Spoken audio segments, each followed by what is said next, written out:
Namaskar. Welcome to another episode of Headlines Today. Acha, now I will not say first episode, second episode. Till last time, Akhilesh, I managed to count. This time, I think it is the fifth episode, right? I have lost count. But all the same, welcome to another episode.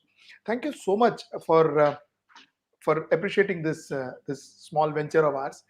You are a lot of you all wrote to us saying that you enjoy watching this. So yes, we will do this more regularly. Every alternate day, Akhilesh and I will be talking to you. Akhilesh, I was just saying that I lost count of this is the fifth episode, right? Even the finance minister seems to have lost count of money, so she doesn't mention funds in the budget at all. You have announcements made, but budget figures missing. So you're Missing. not the only one. So I'm not the only one to forget figures.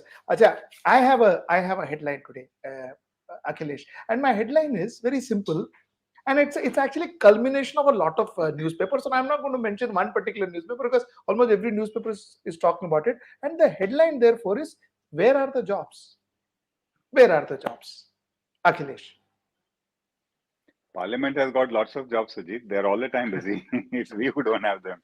But jokes apart, Sujit, joblessness is a huge problem facing the country. It is so bad that in the rural sector, for example, there are three trends which are disturbing. The first is CMI says that the joblessness rate is in the range of 10%. In a normal economy where everything is going good, you still have a joblessness of about 3 4%. That's because people are between jobs, etc. Once it starts crossing 6%, it's a matter of worry. And once it touches 10 plus and it continues, then there's something seriously wrong in the country. The first is that the absolute numbers are high. The second is the labor participation rate, as we call it, that is the number of people who are willing to take jobs, that has fallen. And that means that people have not been getting jobs at all. So they are not even looking out for jobs in a way. So you don't have any concept of, people going to employment exchanges seeking jobs, etc. So they are just, they're like kind of given hope and they are not into the labor market at all, which is the next worrisome trend. The third issue, which is, to be understood is that it has been rising both in the rural and the urban. Earlier, they used to say that the rural is still better off, and the urban is the one where it is suffering. But now we are seeing it at both the places. And finally, to repeat something that I told the last time, in the last 5 years, India has had a standard level of jobs, the number being at 40 crores. Now, in 5 years, it's not that graduates have not come out of the university or youths have not become adults that they need jobs. But the fact is, the figure is stagnant. So, joblessness is a huge issue. The government sadly doesn't seem to be seized about this particular matter in terms of the fact that it's a burning issue. And I want to ask you, Sujit, why is politically the government not even bothered about it? See, Akhilesh, I completely agree to you. In fact, in my editorial today, I was talking about the same particular topic. See, the point is what say Rahul Gandhi said yesterday. What he said yesterday is not something that is rocket science. What he said yesterday is not a major revelation and all that. If you don't promote MSMEs, you don't promote small businesses, you are not going to have jobs because finally it is not the big companies that gives majority of the job. It is these MSMEs and the agricultural sector that actually gives job. So the fact is no impetus given to MSMEs. In fact, MSME being throttled. Aru Basu is here with us and. He was we were speaking about GST and he was mentioning yesterday that how he literally had to pay fine because of GST and because of whatever notices he got from GST. See, this is the story. Let me tell Aru that every MSME is facing, almost every MSME is facing. So the fact remains that somewhere down the line, these kind of draconian laws are throttling MSMEs, and till such time that you don't have a flourishing MSME, you cannot have jobs. So yeah, I wonder why jobs are not in the top priority list. And you know what, Akhilesh? Akhilesh, I'll tell you something, and I want my viewers also to react to this. Akhilesh, you see, when you talk about jobs, you don't have viewers. You don't. People don't vote because there are no jobs. People vote for all the other reasons, but jobs doesn't seem to be a problem because I want to take you through a Mood India survey. A Mood India survey said that 75 people on an average On an average, 75% of Indians thought that jobs was a serious issue in India. 75% of Indians. This is India Today Mood India survey. 75% of the Indians thought that unemployment was a serious issue. Akhilesh. Now, this same report, same study, same survey says that 78% of people are happy with Narendra Modi's governance and government. So the fact is, job unemployment doesn't seem to be a problem. So I don't know whether it is the problem with the people, that is us, or the problem with the governance. I really don't know, Akhilesh. We need to figure that out. So that's the thing. Akhilesh, one more point.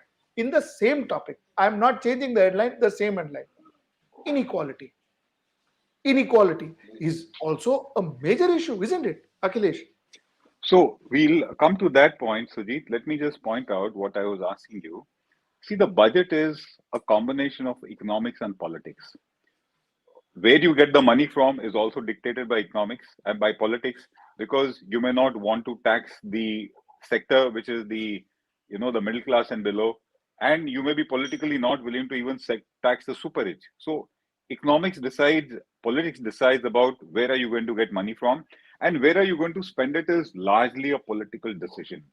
So the budget document, what I'm trying to say, is a document which is a combination of economics and politics. You are expected to address the economic and political issues that are facing the country. Now, the question is it that unemployment is not a political issue at all? That in the budget of the speech of the finance minister, there is not a reference about the burning issue of unemployment in the country? And because there is no whisper about it, you are not recognizing the problem. So you don't even need to give any solution about it. I mean, how is it that something so important and huge that stares in your face goes unnoticed? I have a huge question there. Now, I can give you the economic reasons why something like this is happening. Consistently, right since demonetization, if I take that as a flagpole, the MSME sector has been suffering big time. And because of that, MSME sector, which happens to be the biggest job creator of the country, is not able to create new jobs. The other is, since the last many years now, it's almost a decade, the fresh investment in the country is dropping year after year, such that today it's almost at a standstill. It is, some say it is at a 45-year low, some say it is an 18-year low. But the point is, it is at a multi-decade low. So if the MSME sector does not invest, the large corporates do not invest, where do you get your new jobs from? The large corporates have another issue. With technology at their fingertips, with automation, with machine learning, with artificial intelligence, robotics, etc., you're seeing them not needing more workers. And if they need more workers, then they need them with different skill sets, and the skill sets are missing. So you have reskilling also as a problem. The point is, there are too many pointers to one issue, one problem, which is unemployment. And it still goes unmentioned, unaddressed, unnoticed, and just not bothered about as far as the budget and the FM speech is concerned. So I come back to it. How do they politically manage to get away with it, Sujit? Correct. I completely agree to you, Akhilesh. Akhilesh, I have a question. See, but our viewers are constantly asking questions. So therefore, because I have to take those questions, we may slightly oscillate from the topic a little. But there is a question that I thought was quite interesting. What Moin Zafar is asking, Akhilesh, is global tokenization economy really going to be the next mega turning point globally? Sudhir, I'm not getting you. Is global tokenization economy going to be the next mega turning point in the globe? Is what Moin asks.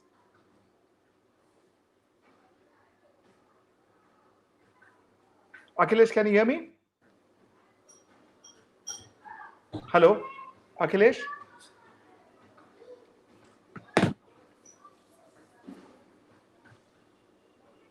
Akhilesh, are you with me? Okay, I think we have a problem. Till I get Akhilesh back on the line, let me let me read out some of the comments that our viewers have been sending us. The labor participation is less because of good number of them have moved back to their farms. Even after sitting in Delhi border for a year, farmers have had enough manpower back home This is alarming. Trilochan Singh says, Akhilesh, can you hear me? Okay. Okay, Prathamesh, I can't hear Akhilesh. Hello, Prathamesh?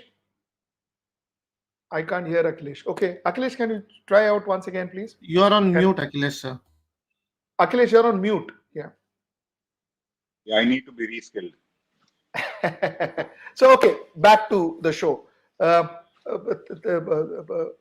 Trilochan Singh had just made a point that you see the labor participation rate is very low in India. I agree to you, Trilochan Singh, that labor participation is very low in India because not necessarily because everybody has gone back to farm. It is also because a lot of youth are disillusioned. So that's also a factor. Anyway, I will go back to our question. The question that I wanted to ask you was, what about consumer money? Why is consumer not spending, Akhilesh?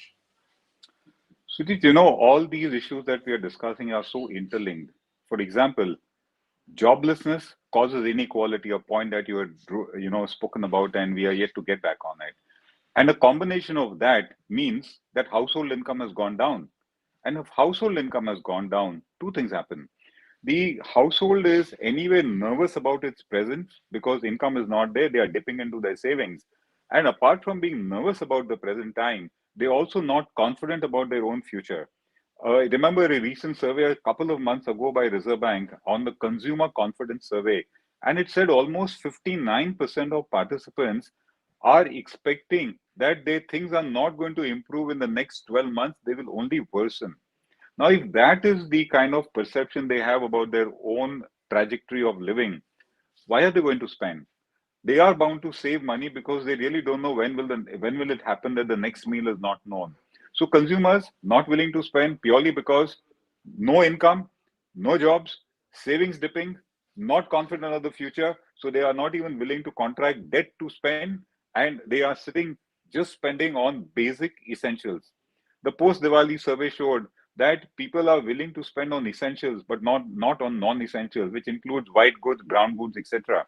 So consumer spending, which is a reflection of the well-being of the citizens of the country, not coming through or they not spending, it means that the economic well-being is certainly suffering, Sujit.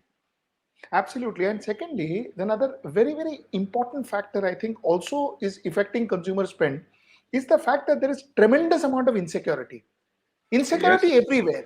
Insecurity in yes. their jobs, insecurity in whichever company they're working, whether the company will be there tomorrow or not, insecurity about their income, whether the income will continue to be what it is, whether it will dip down, whether it will go away. So tremendous amount of insecurity.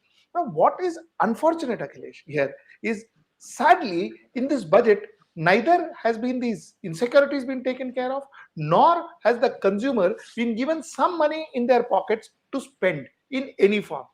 Because mind you, Akhilesh, like you always say, that unless and until the consumer spends money, this economy is not going to take off. This economy is not going to take off. So somewhere down the line, if consumers don't spend, economy doesn't take off. Economy doesn't take off. Business doesn't take off. Business doesn't take off. Salaries don't happen. Salaries don't happen. Consumers don't spend. So this is the cycle. This is the cycle, and the budget is supposed to break this, isn't it? Okay, come. You mentioned about One point on insecurity, Sujit, and please, somebody please. yesterday in a panel that I was moderating made a very nice point, and he said, look at the labor laws in the country today. We are talking that you need labor laws where you can have hire and fire and see how it is in countries abroad. And he points out that take the case of Europe. It's very, very difficult in the EU nations to fire an employee. So they have got major security there. And we, of course, know how tough trade unions are even in countries like Germany. He also then pointed out that take the case of US.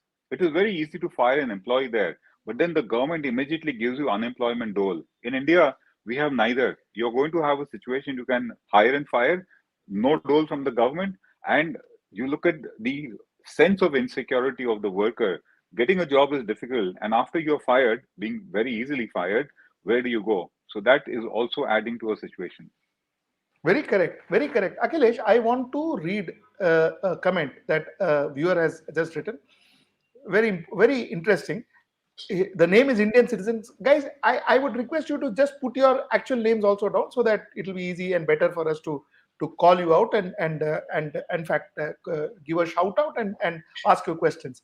Okay, what Indian citizen says is, of late I have started to feel that more than unemployment, the issue is not is that most of our youth are not employable.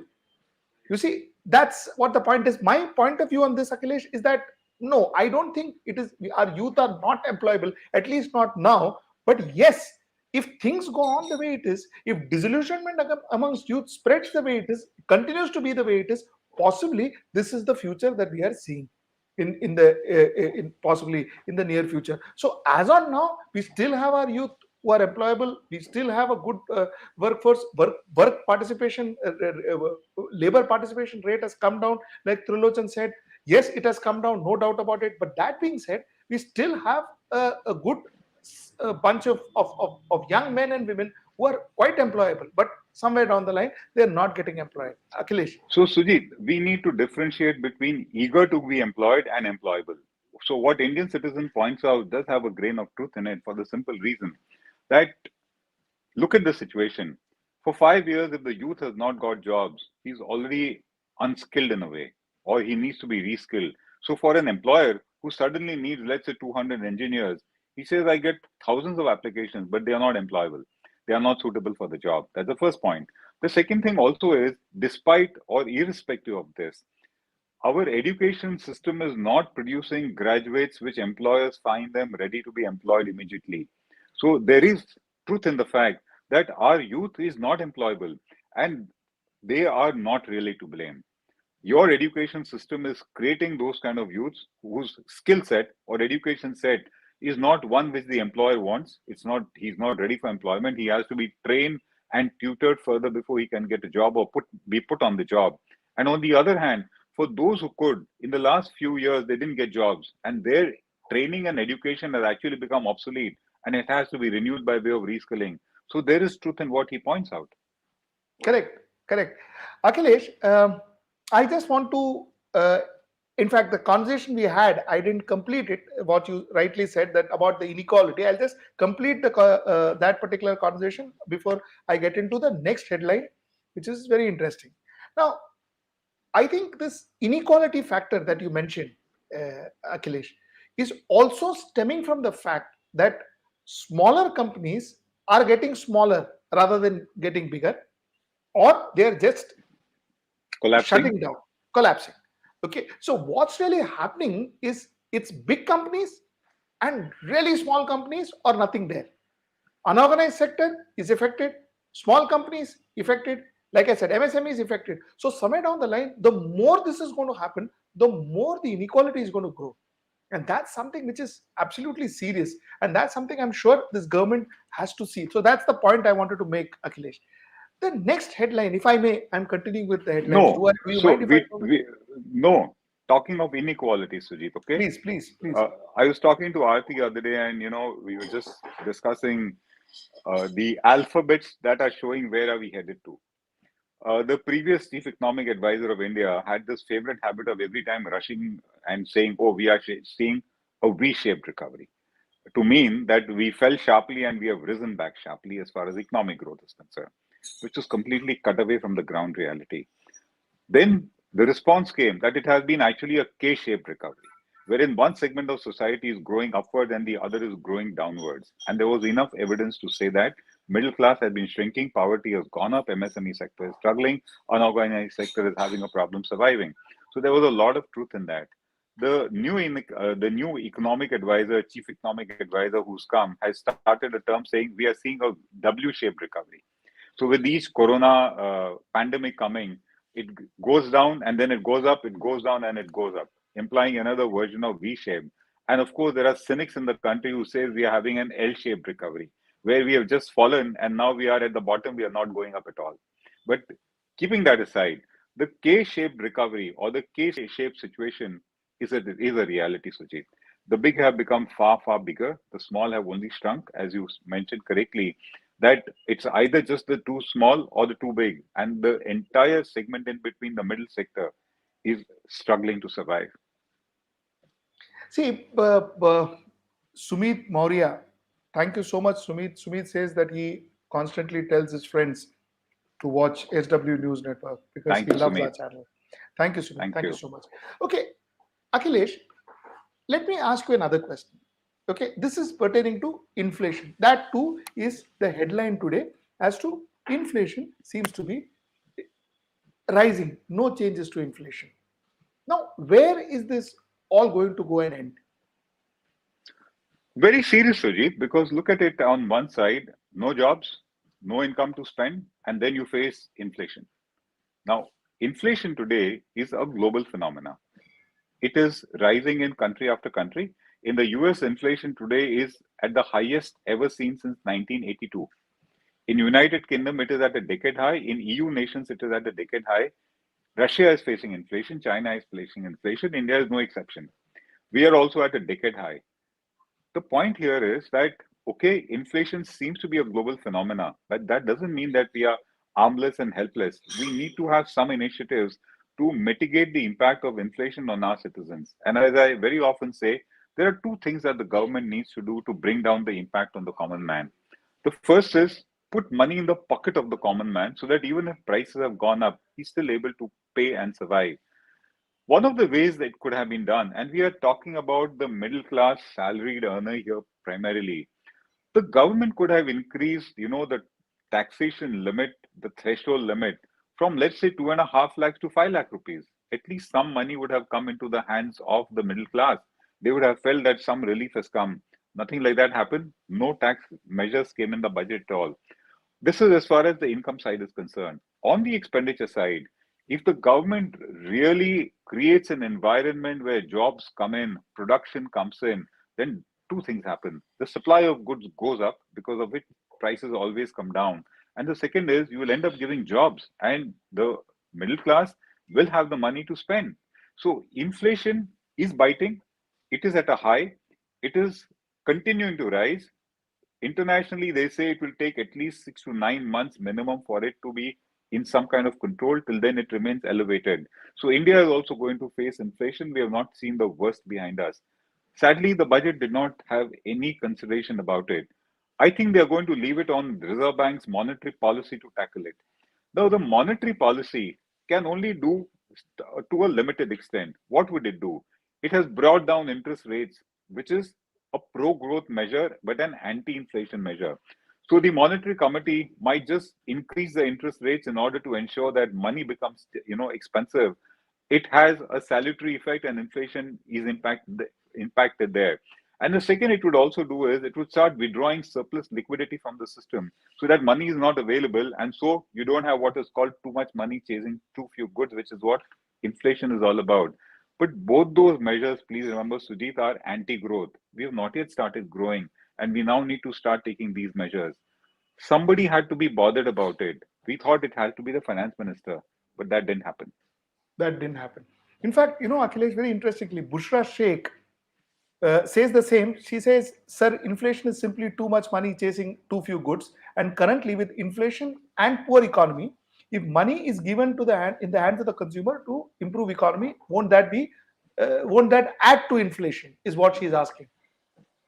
The fact of the matter is that prices have gone up, okay? And people need money to spend and survive. If you stop the money supply into the hands of the common man at all, look at it like this: the prices have gone up, and he's not able to afford them. So you reach a point in this, an inflection point, where it becomes imperative to give the money because survival is at stake. Just because bread may have become too expensive, you're not going to ask the man to go hungry. So when we talk about relief at the ground level, what she points out is true. Inflation is too much money chasing too few goods. That's the most classic definition. But you will still have to do that to give relief to the common man.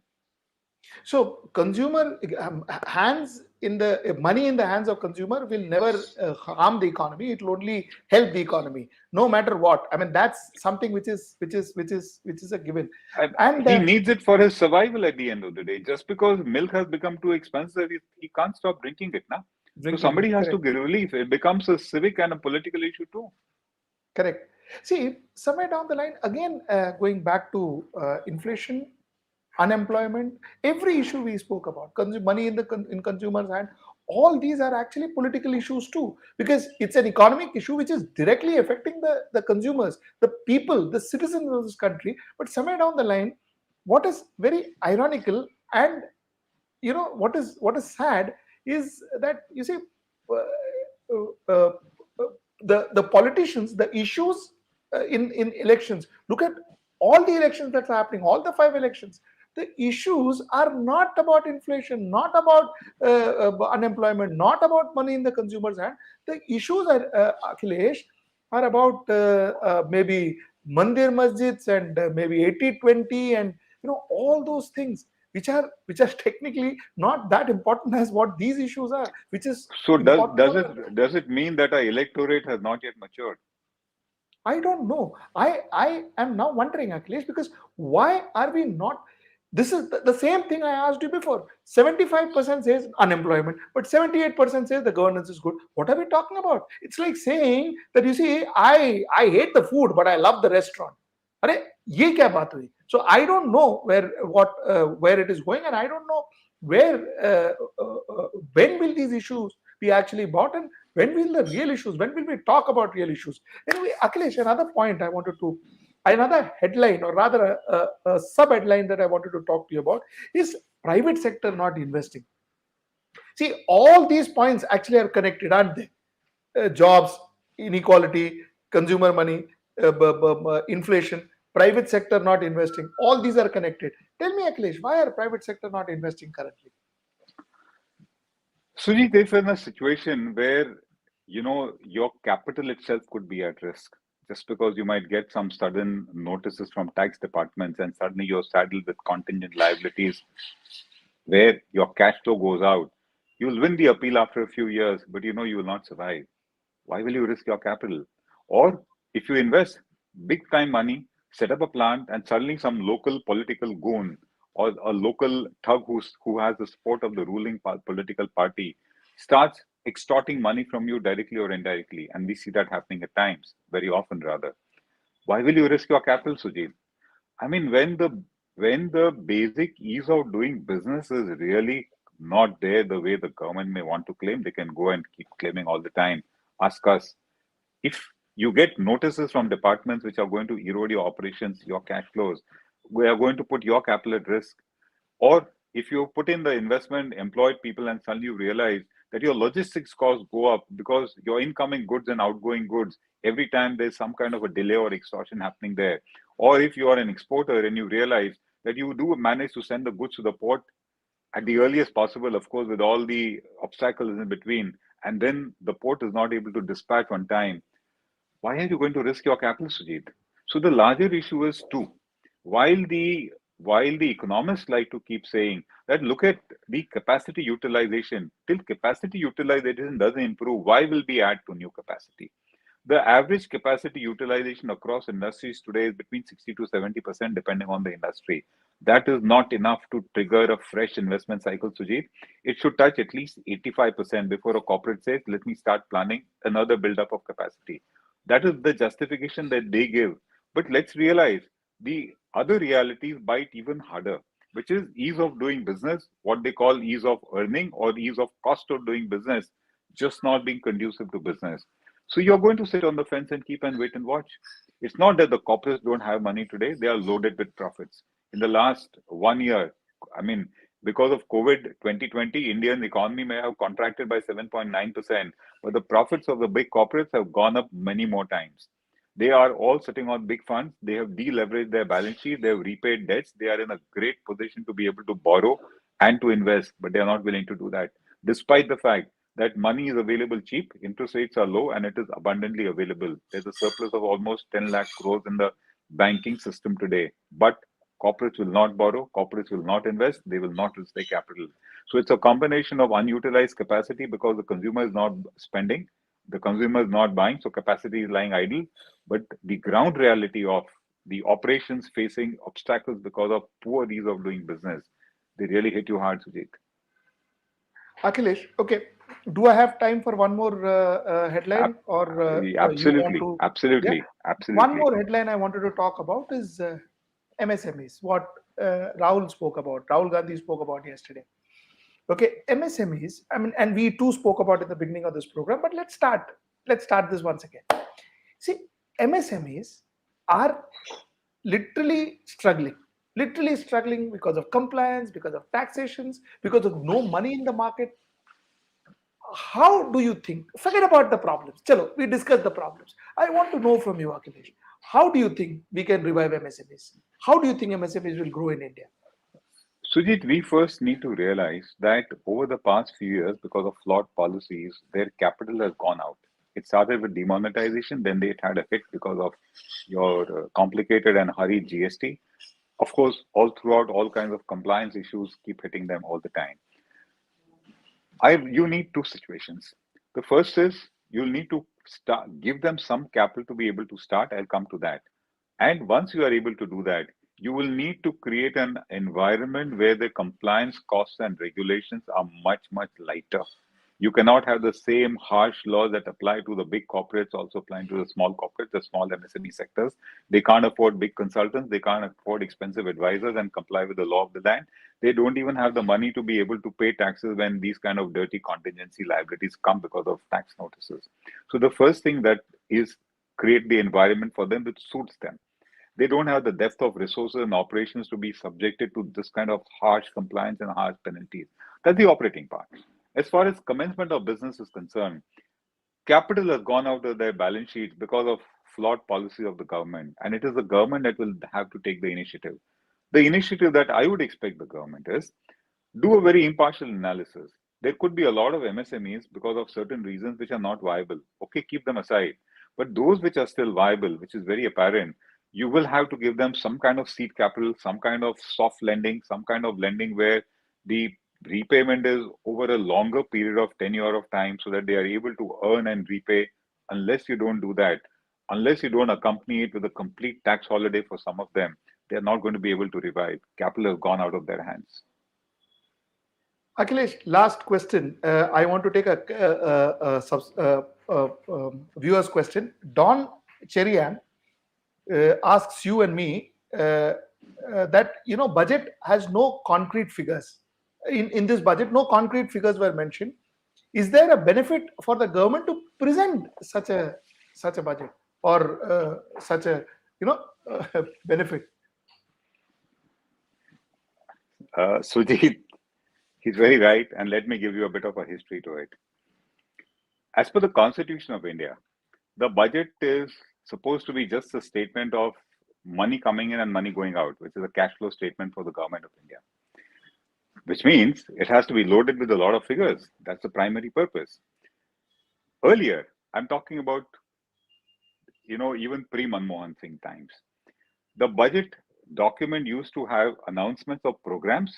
Along with that, there would be outlays mentioned with figures of BE and RE mentioning budgeted estimates and revised estimates, and there would also be timelines which implied that that program is going to take place in that particular fiscal year, which is part of the budget. That is what used to be. Then came Mr. Jaitley.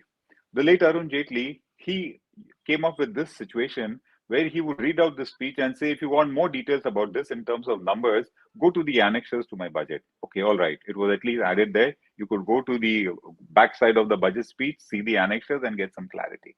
It was a bit onerous, but it was at least there. Then came a situation which was a level above it, which was hyping up whatever you are announcing. What would happen, for example, hypothetically, the government would say, we are going to spend 1 lakh rupees on a child welfare program, 1 lakh crore rupees, not 1 lakh. I mean, this government talks big figures. So 1 lakh crore rupees on a child welfare program. You are going to be mightily impressed. But when you look at the fine print somewhere, you realize it is 1 lakh crores over a period of 10 years. So the real implication for that year is only 10,000 crores. So he said, oh my God, this is not what. So it's got presented, which almost is, if I were to take the liberty to say, put in a kind of a half-truth manner. This year went a level above that, which is just make statements. We are going to do this digitization, this program, etc., and no mention of the rupees and no mention of the timeline also, which you were supposed to imply and understand that this is a 25-year timeline they have said because it was all meant for the Amrit Kal period, India 75 to India 100. So it went even a level above that. So we really do not know what is the outlay, and you lost sight of what the budget was. You are supposed to mention the outlays, you're supposed to mention the figures. So now we have come to that kind of a situation. I think you'll soon have a situation in a couple of years where they'll say today is budget day, we have uploaded it on the website, you can presume it is red. Yeah, and uh, isn't it very strange? It's actually not a joke, Akhilesh, because you know what? I while I laughed at it, I was thinking back of my mind, isn't that what's happening to bills? Bills Let are me put getting it passed. let me put it from a different perspective, Sujit. Over the last 10 years, as a chartered accountant, as a practicing consultant, I have seen the requirements of disclosures by corporates shooting up.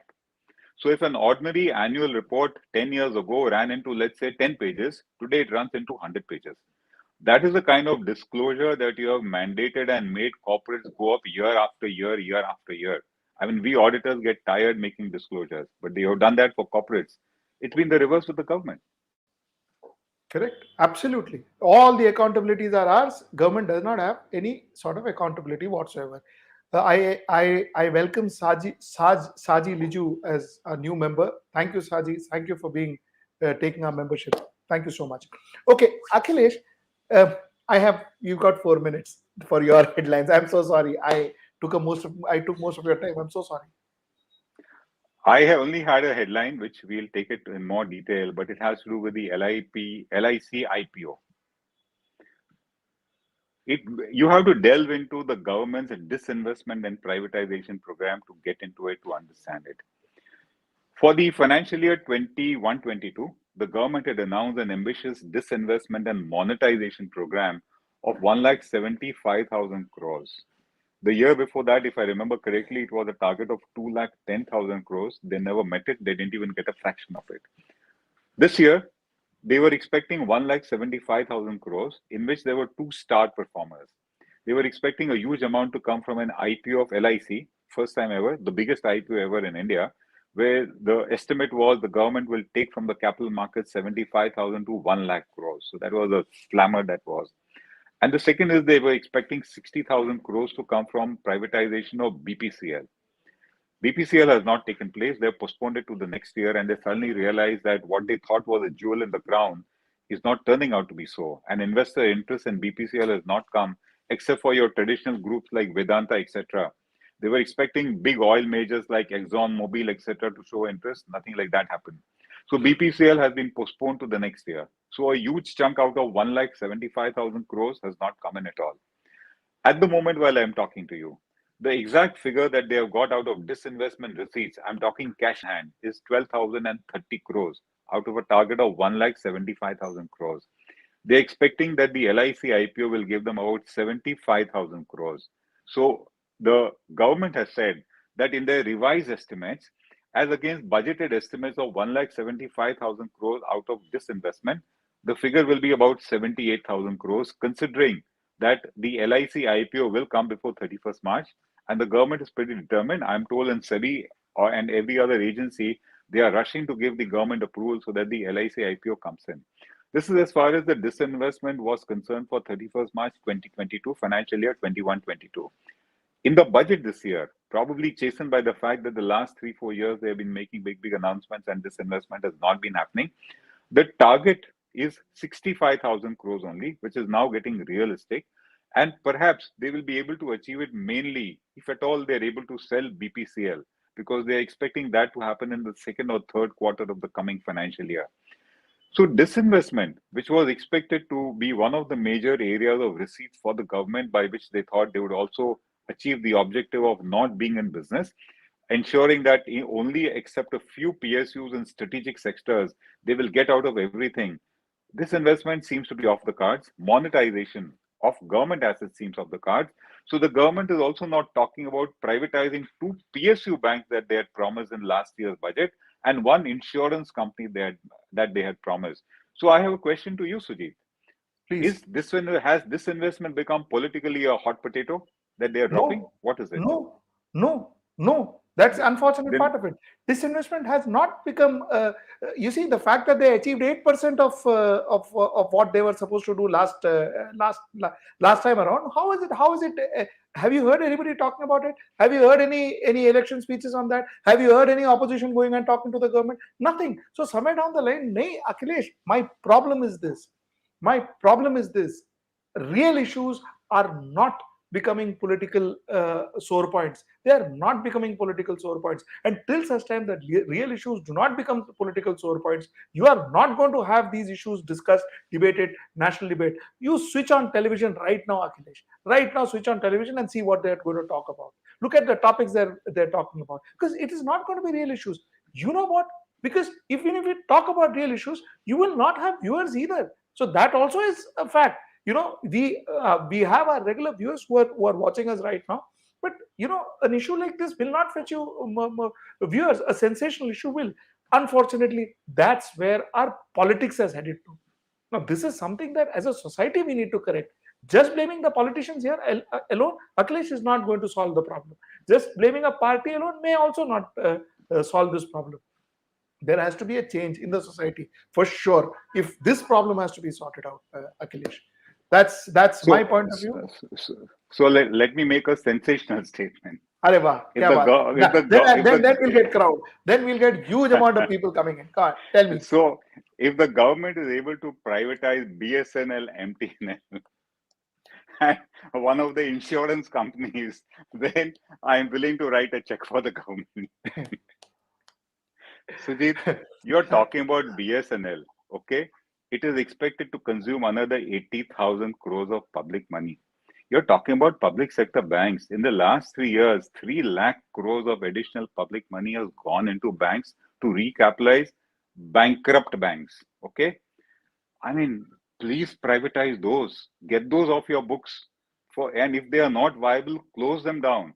If BSNL cannot generate money despite being in telecom sector, of course the government has killed the fortunes of the sector, but BSNL is a favored child of the government. If you can't make money and you consume this kind of money, they are expecting a pump in of 80,000 crores. Then I think it's a shame. Absolutely, absolutely, Akhilesh. And I think we have almost reached the end of our program. Our time limit is done. Sumil Gupta, thank you so much for being a member. And thank you for taking up our membership. Achilles, thank you so much for your time. We've we've Thank we've we've we've we've shot by 2 minutes, but that's good. That's okay. I wanted to Sure. keep it at 40 minutes, so that was it. So anyway, Achilles, thank you so much. We'll catch up day after tomorrow. Yes. So every alternate day, we'll catch up day after tomorrow. Until then, namaskar. By the way, before we end the show, watch my editorial at 10 o'clock. 1 more hour to go. I mean, 45 minutes more to go. Don't miss the editorial. Do watch my editorial at 10. And till then, namaskar.